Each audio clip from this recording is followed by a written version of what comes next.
ሰላም ጤና ይስጥልን እንደምን አድራችሁ አርፍዳችኋል የተከበራችሁ አድማጮች ይህ የመኳንንት በርሄ ፖድካስት ነው። ያው እንደምታውቁት በፖድካስቱ ሰፊ የሆኑ ሐሳብ ላይ ትኩረት የሚያደርጉ ፕሮግራሞችን ፕሮዳክሽኖችን ያዘጋጀው ወደ እናንተ ያደረስኩ ነው የምገኘው። ለምትሰጡኝ ሐሳቦች አስተያየቶች በሙሉ እጅግ አድርጌ ከልብ አመሰግናችኋለሁ።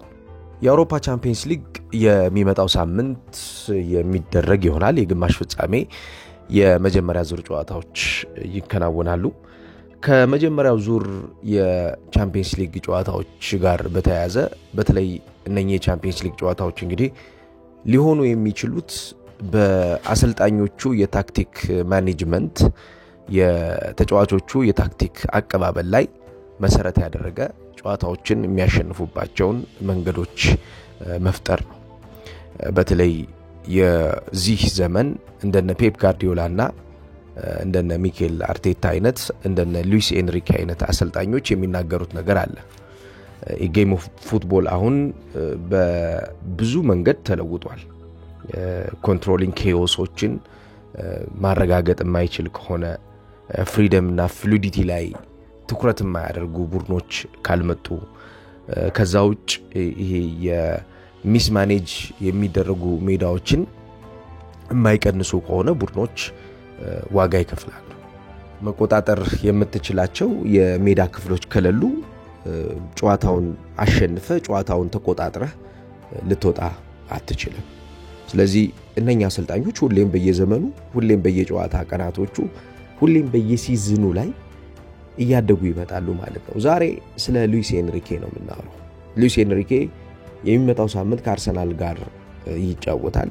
በተከታታይ በዚህ ሳምንት የሚመጣው ሳምንት ላይ የሚደረጉ ጨዋታዎች አሰልጣኞችን ታክቲክ እሰራላችኋለሁ።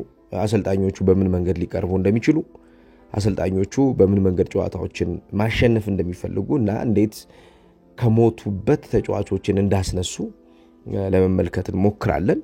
ስለዚህ ዛሬ ባለተራ የሚሆነው ሉዊስ ኤንሪኬ ነው። እናንተ የላይክ እና የሰብስክራይብ በተኑን ተጫኑ፣ ላልደረሳቸውም እንዲደርሳቸው አድርጉ። አብራችሁን ቆይታ አድርጉ። ስለምታደርጉት ነገር በሙሉ ከልብ አመሰግናለሁ። ሉዊስ ኤንሪኬ በባርሴሎና እግር ኳስ ታሪክ ውስጥ የመጨረሻው የቻምፒየንስ ሊግ ያነሳው አሰልጣኝ ነው። ላለፉት 4 ዓመታት ባርሴሎና በቻምፒየንስ ሊጉ ዶሚናንት አልነበረም። እንግዲህ እሱ ከወጣ በኋላ ባሉት ጊዜያቶች ባርሴሎና በሊጉም ቢሆን ወጥነትን እየፈለገ ወጥ ለመሆን የሚቸገር አይነት ቡድን ሆኗል። ነጃቪ ከተረከቡት በኋላ የባርሴሎናን ፊሎሶፊ የባርሴሎናን የጨዋታ መንገድ መልሶ የማግኘት ስራው ጥልቅ ሆኖባቸው ነበር። ከዛ በፊት ግን በተለይ ኤንሪኬ በነበረባቸው ጊዜያቶች ባርሴሎናን የቻምፒየንስ ሊግ የታይትል ኮንቴንደር፣ የላሊጋ፣ የኮፓ ዴል ሬይ እና የውስጥ ውድድሮችን በጥራት የሚያሸንፉ የጨዋታ ቀን ዝግጅቶችን አድርጎ ወደ ሜዳ የሚገባ አሰልጣኝ ነበር። ለዚህ ማሳያ የሚሆነው ኤንሪኬ በባርሴሎና በነበረበት ሰዓት 60% የሚሆን የኳስ ቁጥጥር ሪከርድ የነበረው አሰልጣኝ ነው። ከሱ በቁጥር የሚበልጠው ለ4 ዓመታት ያክል የቆየው ፔፕ ጋርዲዮላ 66.5% የኳስ ቁጥጥር ብልጫ የወሰደበት ባርሴሎናን ስናነሳ ነው። ሌላው ሉዊስ ኤንሪኬ የተሻለ የኳስ ቁጥጥርና ብልጫ ወስዶ በባርሴሎና ብዙ ተከብሮ የወጣ አሰልጣኝ ነው። ለዚህም በቅርብ ጊዜ ባለፉት 2 ዓመታት ከዣቪ ጋር የነበረውን ውዝግብ ማንሳት እንችላለን። ከጋርዲዮላ ጋርም እንዲሁ ብዙም ጥሩ አይደሉም ማለት ይቻላል። ያው በነገራችን ላይ በአንድ የቡድን እድገትና በአንድ የቡድን ታሪክ ውስጥ ትልቅ ነገር የሰሩ አሰልጣኞች ሁሌም እንዲታወሱ ይፈልጋሉ፣ ሁሌም ቀድመው እንዲጠሩ ይፈልጋሉና ከዛ ታሳቢ ያደረገ አስተያየት ሰጥቶ እንደነበረ እናስታውሳለን። የማይቀያየርና የተጋጣሚን እንቅስቃሴ ታሳቢ ያደረገ ቡድን የሚገነባ አሰልጣኝ ነው ሉዊስ ኤንሪኬ። ኤንሪኬ አብዛኛውን ጊዜ በእንቅስቃሴው ፕሮአክቲቭ የሆነ አሰልጣኝ ነው። ይዞት የሚመጣው የራሱ የጨዋታ መንገድ ያለው ከራሱ የጨዋታ መንገድ ሳይወጣ በራሱ የጨዋታ መንገድ ቆይቶ ተጋጣሚን ግን ብልጫ የሚወስድ የተጋጣሚን ብልጫ ደግሞ የሚደጋግምና የሚያቆይ የሚባል አሰልጣኝ ነው። ከዚህ ውስጥ በተጋጣሚ ጀርባ ውስጥ የመጫወቻ ስፔሶችን የሚፈጥርበት የቡድን ትግስቱ ከጋርዲዮላ ጋር ያመሳስለዋል። አብዛኛውን ጊዜ ቦለሮች ወይም ደግሞ ኳስ ተጫዋቾችን ይይዛል። ነገር ግን ለነኚህ ተጫዋቾች ምቹ የሆነ የጨዋታ መንገድና ስትራቴጂ ያዘጋጃል። ለምሳሌ እንደነ ቪቲኒያ እንደነ ኔቬዝና ሩይዝን ዘንድሮ አብዝቶ እየተጠቀመባቸው ነው። ለነኚህ ተጫዋቾች ግን የሰጠው አንዱ ትልቁ ኳሊቲ ምንድነው? የፍሪደም ኦፍ ፕሌይንግ ነው የሰጣቸው። የመጫወቻ ነፃነት ሰጥቷቸዋል። የመጫወቻ ነፃነት ለአንድ ተጫዋች በሚሰጥበት ሰዓት ሙሉውን የተጫዋቹን ማንነት በሜዳ ላይ እንቅስቃሴ ታገኘዋለህ ብሎ የሚያስብ አሰልጣኝ ነው። ሁሌም ቢሆን ለተጫዋቾች ነፃነት መስጠት አለብህ። ለተጫዋቾች ነፃነት የማትሰጥ ከሆነ ተጫዋቾች ሊሰጡ የሚገባውን የነሱን ትክክለኛውን ባህሪያቸውን ትክክለኛውን ብቃታቸውን ትክክለኛውን ቡድኑን ሊያሳድጉ የሚችሉበትን አቅማቸውን ታጣዋለህ ብሎ የሚያስብ ነው ሉዊስ ኤንሪኬ ይሄን የሚያደርግበት አንዱ ዋነኛው አጫዋቱ a variation of triangle in every space of the field ነው። የተለያዩ ባለ 3 ማዕዘን የጨዋታ አንግሎችን በየትኛውም የሜዳ ክፍል ውስጥ ተፈጥረው እንዲታዩ ይፈልጋል። ይህን ሲያደርግ በተጫዋቾች የኳስ ንክኪና አቋቋም አካባቢ ሁሌም ቢሆን ትርፍ የኳስ መቀበያ አቅጣጫዎች ወይም ደግሞ አንግሎች ይኖራሉ ማለት ነው። እነኚህ ትርፍ የኳስ መቀበያ አቅጣጫዎችና አንግሎች ቅድም የጠቀስኩላችሁን እንደነ ቪቲኒያ ኔቬዝና ሩይዝ የሚባሉ ተጫዋቾችን ነፃ ያወጣል ማለት ነው። ተጫዋቾቹ በሚታፈኑ ሰዓት ተጫዋቾቹ ቀለበት ውስጥ በሚገቡ ሰዓት ወይም ደግሞ ሪንግ ፕሌይ በምንለው እንቅስቃሴ ውስጥ በሚገኙ ሰዓት የነኚህ ተጫዋቾች እንቅስቃሴ ማስተንፈሻ የሚሆኑ አንግል ኦፍ ፖይንት ይኖራል ማለት ነው። ስለዚህ በዛ በመቀበያው ነጥብ ላይ በመቀበያው አቅጣጫ ላይ ትርፍ የሆኑ ተጫዋቾች የሚሰሩበት ድግግሞሻይ የሆነ ተለዋዋጭ የኳስ መቀበያ ባለ 3 ማዕዘን አቋቋም ይፈጥራል ማለት ነው። ከዛ ውጭ የሱ የዘንድሮ ትልቁ ኳሊቲ የሚባለው የቡድኑ የሚቆሙ የሚባሉ የማጥቃት አቅም የነበራቸው ተጫዋቾች በፒኤስጂ ከዚህ በፊት ይጠቀሙ ነበር። ለምሳሌ እንደ ኤዲንሰን ካቫኒ አይነት አጥቂ እንዲሁም እንደነ ዝለተን ኢብራሂሞቪች አይነት አጥቂዎች ማለትም የመጀመሪያው የጨዋታ እንቅስቃሴ የመጀመሪያው የጨዋታ ሐሳብ እነሱን ታሳቢ ያደረገ እነኚህን ተጫዋቾች ታሳቢ ያደረገ ንክኪ ተደርጎ እንቅስቃሴው የሚቀሰቀስበት አጫዋትን ይከተሉ ነበር ፓሪስ ሴን ጀርሜኖች። አሁን ግን ይሄንን የጨዋታ ሐሳብ ስትራይከሮች ፊክስድ ሳይሆን መሆን ያለባቸው ተለዋዋጭ የሆነ የጨዋታ ባህሪ ሊኖራቸው ይገባል ብሎ የሚያስብ ነው። ተለዋዋጭ የሆነ የጨዋታ ባህሪ ማለት በእያንዳንዱ የሜዳ ክፍል እንቅስቃሴ ላይ አስፈላጊ ሆኖ እስከተገኘ ድረስ ያን የቡድን ግንባታ ታሳቢ ያደረገ ተሳትፎ ማድረግ ይኖርባቸዋል። ለምሳሌ በፒኤስጂ የማጥቃት እንቅስቃሴ ውስጥ ባሉት የቅርብ ጊዜ ጨዋታዎች ከተመለከትና የፒኤስጂን አጠቃላይ ያለፉት ጊዜያቶች እድገቶች ካየን ፒኤስጂ ጨዋታዎችን የሚያሸንፍበት አንዱ መንገድ ምንድነው ካል የተጫዋቾቹ ማለትም አሁን እያወራንላቸው የምንገኘው የአጥቂ ተጫዋቾቹ ያልተቆጠበ ያልተወሰነ ሞቢሊቲ ወይም ደግሞ እንቅስቃሴ ነው። ለምሳሌ በዚህ አሁን በመጣራቸው ስሞች መካከል ያለው የተጫዋቾችን ልውውጥ እንመልከት። ባርኮላ፣ ዴምቤሌና ኪቫራትስኬሊያ ናቸው የፊት መስመሩን የሚመሩት። እነኚህ ተጫዋቾች አብዛኛውን ጊዜ ዊንግ ስትራይከሮች ናቸው ወይም ደግሞ ዊንግ ሚድፊልደሮች ሆነው የሚያገለግሉ ተጫዋቾች ናቸው። የነኚህ ተጫዋቾች በእንቅስቃሴ የዚህ አይነት ባህሪ መላበስ ቆሞ ሳፖርት ከመጠየቅ ይልቁን ወርዶ ሰፖርት መስጠት ላይ ትኩረት እንዲያደርጉ ያግዛቸዋል። ይሄ ማለት ቡድኑን በሚፈልጋቸው አደጋዎች ላይ ሁሌም ቢሆን አደጋውን አርፍደው ሳይሆን የሚቀላቀሉት አደጋውን ቀድመው ተቀላቅለው አደጋውን አሸንፈው ለተጋጣሚ አጸፋይ የሆነ የማጥቃት ጫና ቡድናቸውን ፈጥነው የሚያዘጋጁ ይሆናሉ ማለት ነው።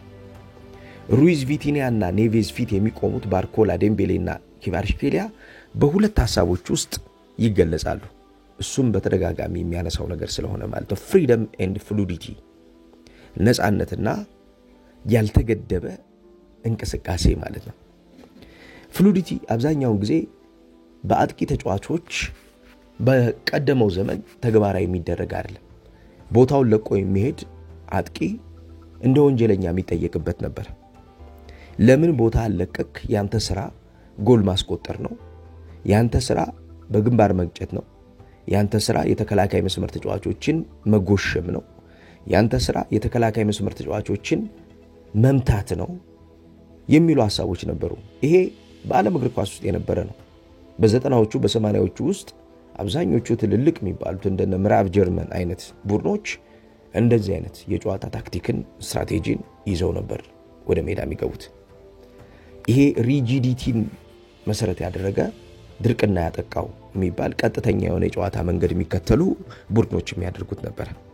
አሁን ላይ ባለው የጨዋታ አስተሳሰብን ከተመለከትን ተጫዋቾችን ፊት መስመር ላይ ቆርጦ በማስቀረት ማለትም አጥቂዎችን እዛው ቦታ ላይ ቆርጦ በማስቀረት የሚፈጠር የተጋጣሚ ቡድንን እንቅስቃሴ የሚቆጣጠር ጫና አለ ተብሎ ስለማይታመን የተደረገው ዋነኛው ጉዳይ ምንድነው?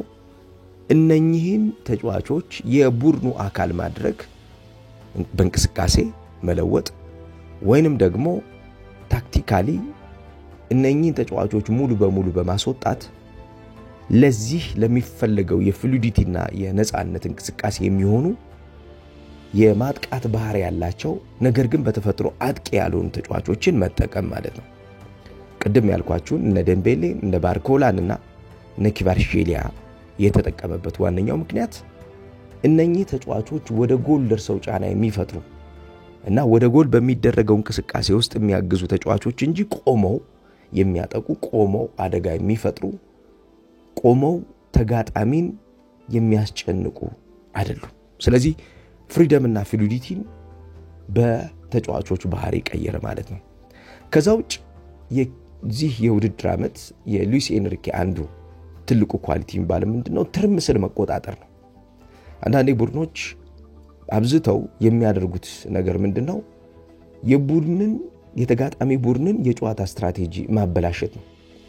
የተጋጣሚ ቡድን የጨዋታ ስትራቴጂ የምታበላሸው ቶሎ ወደ ተጋጣሚ ስትራክቸር በመሄድና ተጋጣሚ እንዳይረጋጋ በማድረግ ነው።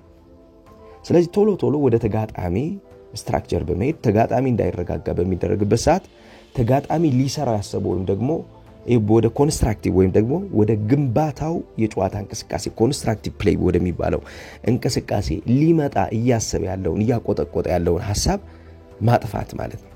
ስለዚህ ይሄን ለማድረግ ምንድነው? የአማካኙን ክፍል መቆጣጠር ነው። የአማካኝ ክፍሉን ሲቆጣጠር አብዛኛው ጊዜ ነፃነት የሚሰጣቸው ተጫዋቾችን ይፈጥራል። ይሄ ማለት በአብዛኛው የጨዋታ ንክኪዎች ውስጥ ለመፍትሄ የተዘጋጁና ኳስን የማያጡ የሱ ሐሳብ እንደዛ ስለሆነ ነው። መልሶ ማግኘት አማራጭ የሌለው ስራ ቢሆንም የመጀመሪያው ግን ትልቁ እቅድ የሚሆነው ምንድነው? ኳስን ላለመስጠት ከኳስ ጋር ምቾት ተሰምቶት ፕሮሰስና ሪፕሮሰስ እያደረገ የሚጫወት ቡድን መገንባት ስለሚፈልግ ይህንን ሂደት አብዛኛውን ጊዜ በሚጠቀማቸው ተጫዋቾች ተጋጣሚ ቡድን ሊፈጥረው ያሰበውን ክሪኤቲንግ ኬኦስ ወይም ደግሞ ትርምስን መፍጠር በሚለው ሐሳብ ላይ አብዛኛውን እንቅስቃሴዎቹ ምን ይሆናሉ ማለት ነው? እንዲታፈኑ ያደርጋል ማለት ነው። የተጋጣሚ ቡድንን እንቅስቃሴ እንዲታፈኑ ካደረገ ደግሞ የሱ ቡድን ነፃነቱን ያወጀ በእንቅስቃሴው ቶሎ የሚሄድና በተለይም ደግሞ ኳሱን ያላጣ ጥብቅ የሆነ ለተጋጣሚ አስቸጋሪ ቡድን ይሆናል ማለት ነው። ከዚህ ሁሉ እሱ ከሚመርጣቸው የጨዋታ ሐሳቦችና እሱ በተደጋጋሚ ከሚያደርጋቸው መንገዶች መካከል ነው ኮንትሮሊንግ ዘ ሚድ ነው። ሚድፊልዱን መቆጣጠር ይፈልጋል። አብዛኛው ጊዜ የአማካይ ክፍሉን መቆጣጠር የጨዋታን እንቅስቃሴ መቆጣጠር ነው ብሎ ያምናል። ስለዚህ የአማካይ ክፍሉን እየተቆጣጠረ የተጋጣሚን እንቅስቃሴ ሞኒተር ያደረገ ተጋጣሚ ምን ሊያደርግ እንዳሰበ ተጋጣሚ ምን ሊያደርግ እንዳቀደ የተጋጣሚን አጠቃላይ እቅድ ማበላሸት ነው። በእነኚህ መንገዶች በተለይ በግራና በቀኝ የሚገኙትንም ሃፍ ስፔሶችንም ቀደም ሲል በጠራዋቸው በነ ባርኮላ እንዲሁም በነ ዴምቤሌ አማካኝነት እያዘጋጀ ብዙ የተሻለ የሚባል ያደገ ቡድን ይሰራል ማለት ነው። በቅርብ ጊዜ የዴዚሬ ዱዌ መጥቷል። ዴዚሬ ዱዌ ከመጣ በኋላ አንድ ያደረገው ነገር ምንድነው? ጎል ብዙ የሚያገባ የግብ ዕድል የሚፈጥርና የተወሰነበትን የኳስ ቁጥጥር የሚያሳድግ በተለይም ደግሞ መልሶ ኳስን ለማግኘት በሚደረጉ ጥረቶች ውስጥ የመጨረሻው ወሳኙ የሚባለው ተጫዋች እንዲሆን አድርጎታል። ዴዚሬ ዱዌ ከማይጠበቁ ንክኪዎች ጎሎችን የሚያገኝ አይነት ተጫዋች ነው። ለዚህ በአስቶን ቪላው ጨዋታ ወቅት የነበረውን የልጁን ፐርፎርማንስ ማስታወስ በቂ ይመስለኛል። ዴዚሬ ዱዌ እንዴት ጎሉ እንዳስቆጠረውና ጎል ማስቆጠሩ ብቻ ሳይሆን በእያንዳንዱ ንክኪ ውስጥ እንዴት አስቶን ቪላ ብልጫ እንዲወሰድበት እንዳደረገና ፒኤስጂ የተሻለ ቡድን እንዲሆን እንዳዘጋጀው ተመልክተናል። ይሄ በተለይ ሚክስድ አታክ ላይ የተቀላቀሉ የማጥቃት እንቅስቃሴዎች ላይ የተሻለ ተጫዋች እንዲሆን አድርጎታል። ተጫዋቹ ቡድኑም የተሻለ ሚክስድ አታክ ላይ ጥሩ አቅም ያለው ተጫዋች ፈጥሯል። በተለይ ማቹሪቲ ዊዝ ዘ ቦል ከኳስ ጋር ያለው ብስለቱ ልጁ ገና ወጣት ቢሆንም የተሻለ ወደፊት ማደግ የሚችል ተጫዋች እንደሆነ ሉዊስ ኤንሪኬ ያምናል። ከዛ ውጪ እዚህ ተጫዋች አንዱ ትልቁ ኳሊቲ የሚባለው ምንድነው? በሉዊስ ኤንሪኬ ጨዋታ መንገድ ውስጥ ታይት ስፔሶችን ማስከፈት ይችላል። በጣም ጠባብ የሚባሉ የጨዋታ አቅጣጫዎች ላይ አንድ ቡድን እንቅስቃሴዎችን አስከፍቶና እንቅስቃሴዎችን አሸንፎ መሄድ አለበት ብሎ የሚያምን አሰልጣኝ ነው ሉዊስ ኤንሪኬ። ይሄ እንቅስቃሴዎችን አስከፍቶና አሸንፎ መሄድ አለበት ብሎ የሚያስበው የጨዋታ አካሄድ እንደዚህ አይነት ዴዚሬ ዱዌ የሚመስሉ በርካታ ተጫዋቾችን ከተጠቀመ ብቻ የሚያገኘው እንደሆነ ግልጽ ነው። ስለዚህ በእያንዳንዱ ችግር ውስጥ በገባባቸው ሁኔታዎች ውስጥ በእያንዳንዱ ችግር ውስጥ በሚገኝባቸው መንገዶች ውስጥ ሉዊስ ኤንሪኬ የሚያደርገው ነገር ምንድነው? ለነዚህ ችግሮች መፍትሄ የሚሆኑ ስራዎችን ይሰራል ማለት ነው።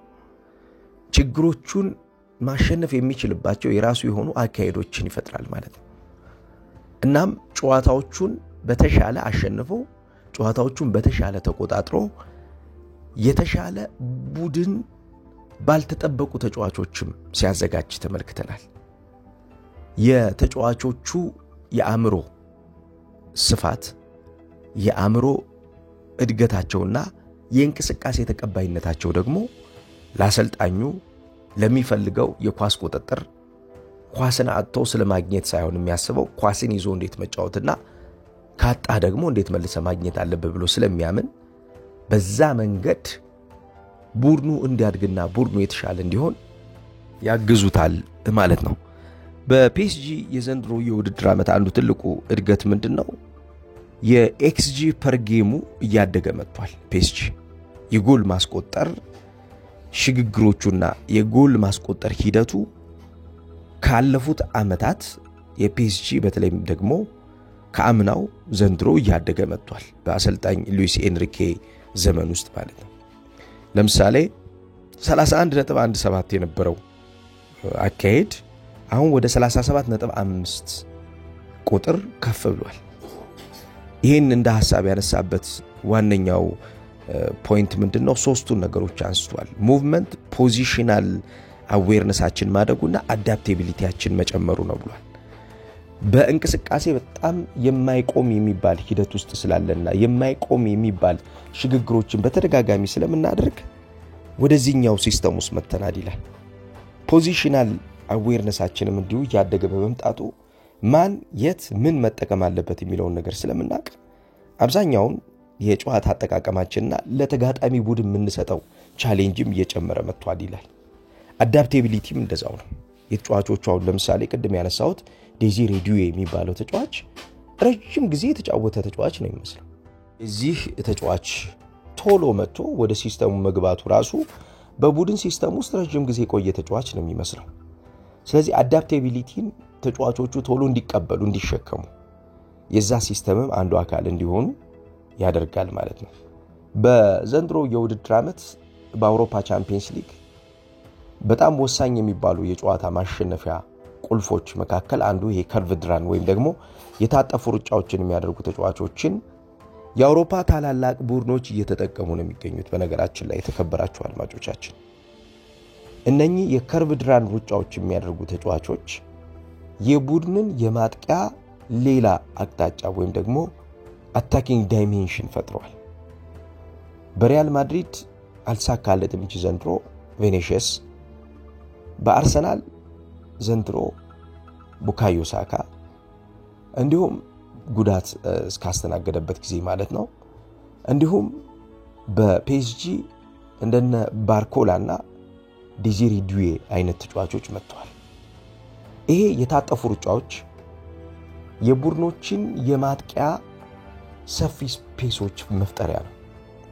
የቡድኖች የማጥቂያ ሰፊ ስፔሶች መፍጠሪያ የሆነበት ዋነኛው ምክንያት ምንድነው? ቡድኖች በጠበቡ እንቅስቃሴዎች ውስጥ ኮምፓክት የሆኑ የቡድን ስትራክቸር ያላቸውን ተጋጣሚዎች ስለሚያገኙ እነኚህን እንቅስቃሴያቸውን ለማፍታታት የሰፋውን የሚባለውን የጨዋታ አቅጣጫ ይመርጡና ቡድኖችን ይዘረዝሯቸዋል ወይም ደግሞ ካሉበት የጨዋታ ጥበት ወደ ሰፊው ያልፈለጉት የጨዋታ አቅጣጫና የሜዳ አጠቃቀም እንዲወጡ ይገፋፏቸዋል ማለት ነው።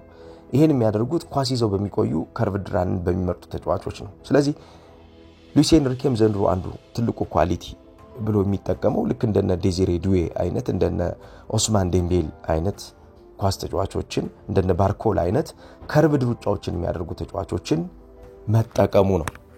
ስለዚህ ይህ አሰልጣኝ ዘንድሮ በአውሮፓ ቻምፒየንስ ሊግ ግማሽ ፍጻሜ የገባው አሳማኝ በሆኑ የተለያዩ ክፍልፋይ የሆኑ የጨዋታ ታክቲኮች፣ ጄነራል የሆነ የጨዋታ እንቅስቃሴና ተጋጣሚን ከጨዋታ ውጭ በሚያደርግበት የጨዋታ የእንቅስቃሴ ትግስቶቹ ነው። ትግስት ላይ መሰረት ባደረገ እንቅስቃሴ ነው የሚጫወተው። ያ ደግሞ መጨረሻ ምን ሊሰጠው እንደሚችል አሰልጣኙ ያውቀዋል። ሉዊስ ኤንሪኬን በትንሹ ይህንን ይመስላል። ከአርሰናል ጋር የሚጫወተው ቡድን መልኩ ይሄን ነው ሊመስል የሚችለው። ነገ ደግሞ በሌላ ፕሮዳክሽን እመጣላችኋለሁ። ፕሮዳክሽኑ ከተመቻችሁ ላይክ፣ ሰብስክራይብ እና ሼር አድርጉ።